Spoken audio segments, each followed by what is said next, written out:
Hello, everybody. Noah here um, for an update video.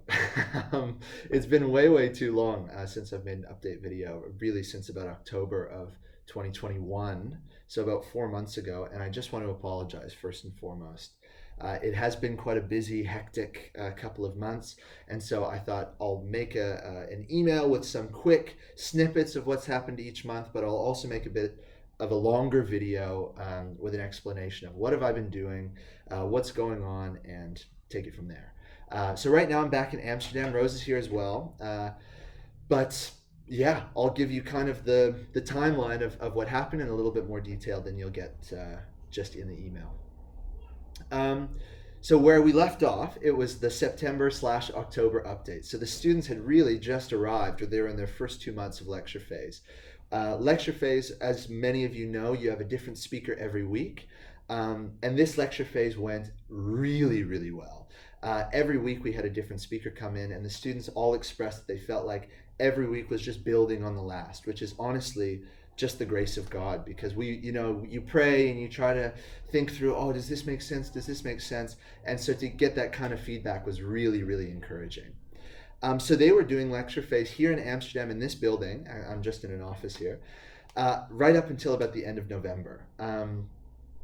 And then the plan is that the whole school went together to one location in North Macedonia, Skopje, which is the capital there, to do one final week of lectures together as almost a transition week where you're in another place, but you're still receiving some input. You're not like full speed into ministry yet. Um, and actually, that week, me and my co leader Sinead ended up teaching. We had arranged somebody, but we had arranged somebody for when we thought we were still able to potentially go to Asia or another location. Then we arranged somebody else, and then they weren't able to come. So, in the end of the day, we ended up teaching on missions, was the topic. And so we kind of tag teamed the whole week, but both of us have been full time missionaries for over 5 years each, you know. So, it was something that a topic that we thought about, that we had some information about. And actually, it ended up being the highest rated week of the lecture phase. We got really positive feedback. And it was quite cool because we had been in all the other lectures with the students. We knew what they had learned. We knew what they were going through, what they were processing. We were able to bring missions from, yeah, just with all the backstory you could want, really. We could tie together. Remember in week 4 when this guy said this. Remember in week 5, whatever, and just put it into a package and show how it's really God's heart to reach the nations. It's really God's heart to see the Great Commission accomplished, to disciple the nations. And so they loved it, and it went really well. And then we left them there with the leaders, or with their staff members. So 10 students, 2 staff in North Macedonia, and they were there for 7 weeks in total with that lecture week.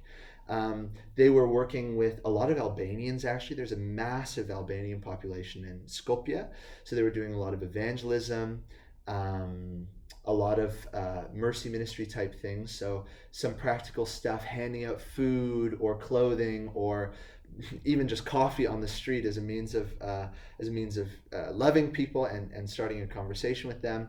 And it was really cool. They saw a lot of fruit. They built really good relationships with different churches in the area, but also with our contact who had been. He's an Albanian guy, actually. His wife is Macedonian, and they had lived in Skopje for about 10 years. So he has been doing full-time ministry, and it was so encouraging to hear his feedback as a school leader that you get. Yeah, he just felt like the team gave him such a boost. While they were there, I came back to Amsterdam. Rose has been doing her Bible school the whole time, so she's just busy the whole way through with different books of the Bible. But then when I'm back in Amsterdam, there's a lot of oversight and administrative stuff that needs to be done with the DTS, even while they're away. So financial things, whatever. But also, I've been getting involved. As I've mentioned in different newsletters, with different teaching opportunities. I'm actually our base leader's assistant, so I'm booking meetings and doing reimbursements and just keeping myself busy in the meantime. So that's what I did right when I got back. But then actually, Rose and I had the amazing opportunity to go to Canada. And so we were in Canada for about 3 weeks from the end of December to January 1st. And it was amazing. We hadn't been home in 2.5 years or since we got even engaged, you know. So seeing people, seeing my Oma, my whole family, aunts and uncles, supporters, everybody, just being able to catch up a little bit was really a blessing, and it was really long overdue. So we had an amazing time, and then flew back on the 1st of January. Uh, we got back, Rose jumped right back in with her program, and then on the 8th, I flew actually back to North Macedonia. Luckily, because it's Europe, it's quite uncommon to go back and forth so much, but because it's Europe, the flights are actually pretty cheap. You go for 5 days just to carry on, you're able to bounce back and forth quite a bit. Um, and that was for the pastoral visit. So me and my co-leader, we flew in, and essentially you have one-on-ones with each student. You kind of observe the team as they're doing ministry, and because we've both done this a couple times, we're able to then give some input to help people process through things that are challenging for them, and hopefully see the team move into greater fruitfulness and just be more healthy as a team in general. Luckily, this time it was an easy job. The students and the staff, they were doing great. So yes, there was small tweaks we made, but there was no glaring interpersonal conflict or something like that we had to mediate. It was really quite good and quite fruitful, and we were so pleased, and so were their contacts about the work that the team had been doing. We were explicitly told, please send teams back here. We would love to continue hosting you guys. So that's great feedback to get from our connections abroad. And then from there, the DTS, they didn't stay actually as one group, as 10 students and 2 staff. My co-leader actually ended up staying, and she took 4 of the students to Cyprus, where they continued to do ministry. And then the other group of 6 students and the original 2 leaders, they went to Montenegro, which is also like a Balkan country next to Serbia. But they went via Albania because they ended up driving anyway. So then they stopped for a little bit in Albania, but mostly Montenegro. And both of those ministries went extremely well. Again, Montenegro is actually for the most part quite unreached.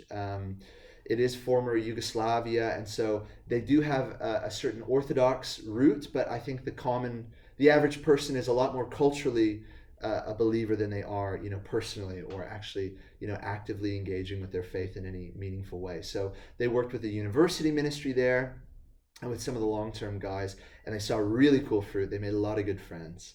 The guys in Cyprus did a lot of refugee ministry. They're obviously situated in a really key location, to receive refugees from all over the world. And they had a fruitful time. They loved it. Same thing. All of the contacts that we had this year were like, please send people back. So that's really great. That's exactly what you want to hear as a school leader. So that really made me very happy. And then in February, so they were there for about a month each in each of those locations, right? February, the idea was to bring the whole school back together in Cyprus. And we chose Cyprus because it's within the EU, but it's not within the Schengen area. So it falls under EU COVID law, where, if you follow their rules, then it's a lot easier to get back into the Netherlands, but they don't need a visa for it or something like that. So that's quite encouraging, or that's quite helpful, is that, sorry, I got distracted, somebody walking by that I haven't seen in a couple months.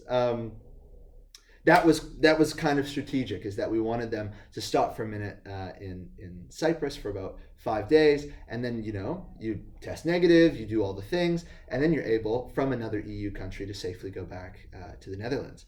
But that didn't end up being what happened. So we were there to debrief, and so we got 2 houses next to each other just because of the way the numbers worked out. And the plan was then to sit together in the backyard, talk about how things went, get anything that needs to come out before before you head home, and then you realize, I never even talked to anybody about how I struggled with this or how this was challenging for me. But then what happened was the team that came in from Montenegro, they had just tested negative to get on the plane, right? But for whatever reason, when they took their test, all of their tests came back negative. But when they landed in Cyprus, because everyone needs to take a PCR test, they all came up positive. Actually, all of the students, but not the leaders. And so we had seen them the night before they had gotten the results, because we thought, they just tested negative. So then all of a sudden, half the team with COVID, we put them all in one house together, right? And the other half of the guys, we've now all been close contacts. So we're trying to figure out, how do we navigate this thing.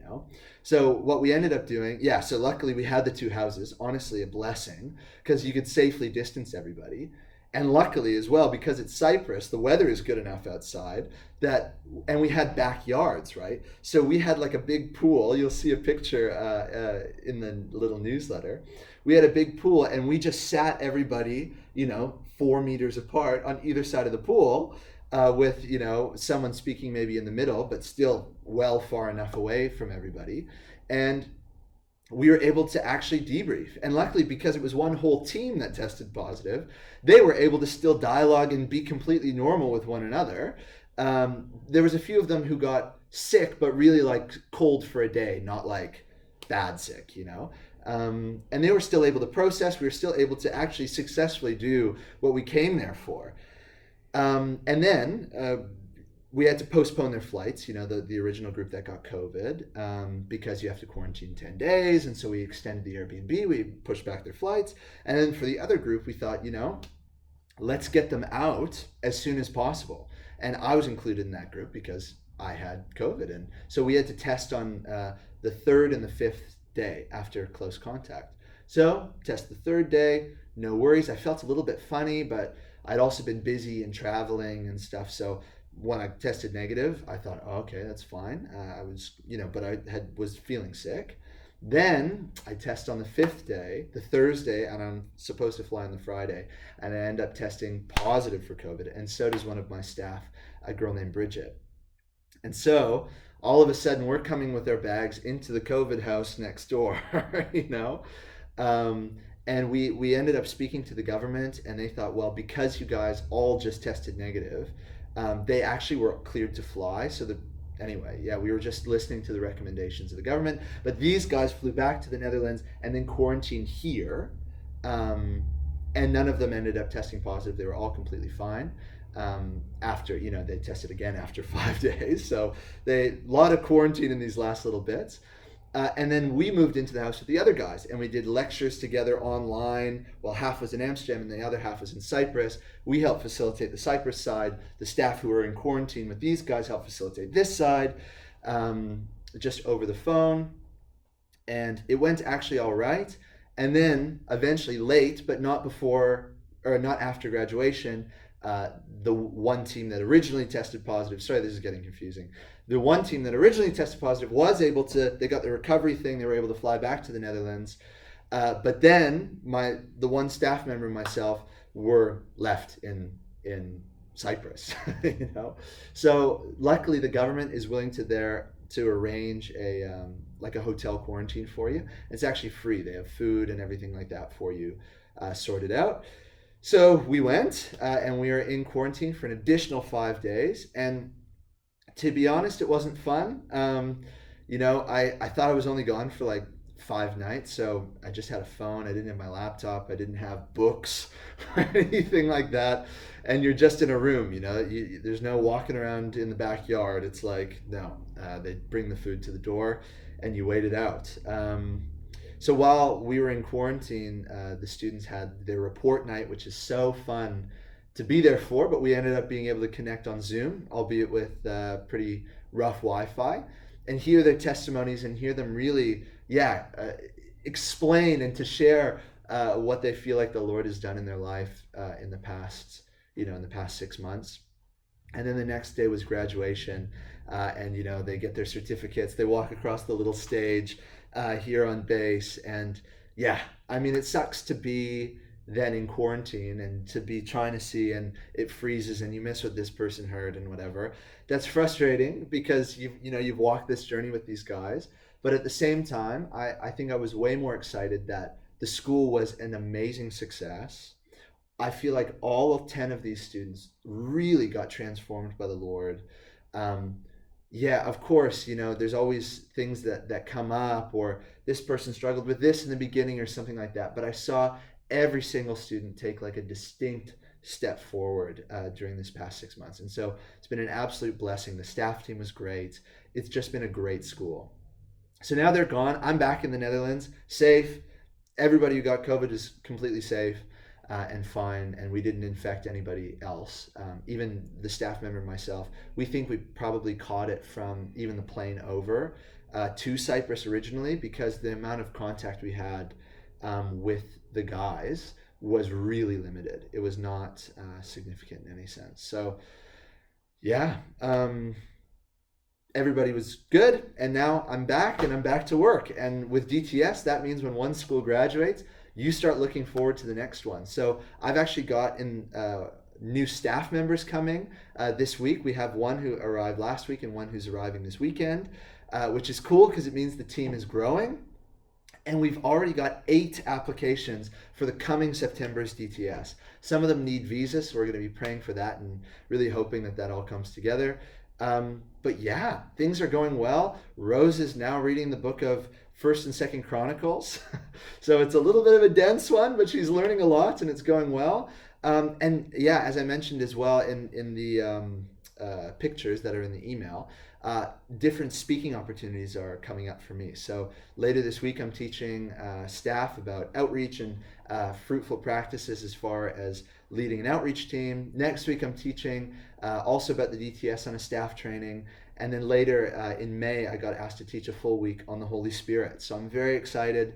Yeah, and I'm just excited for what the Lord is going to do in this season leading up to the DTS. And now that things have chilled out, hopefully, I don't really have as much of an excuse as to why maybe things, communication fell out in the middle there. So I'm so sorry, guys, for not keeping you as much in the loop. But please feel free to reach out. I'd love to talk to you. I'd love to answer your questions. I'd love to call, let you know what I'm doing, how I'm doing. I'd love to hear how you're doing. Please don't hesitate to reach out, either at my email or on the website fensums.com. And yeah, I love you guys. Thank you for your constant prayer and support. You're the best, and hopefully I see you soon. Okay, thanks. Bye-bye.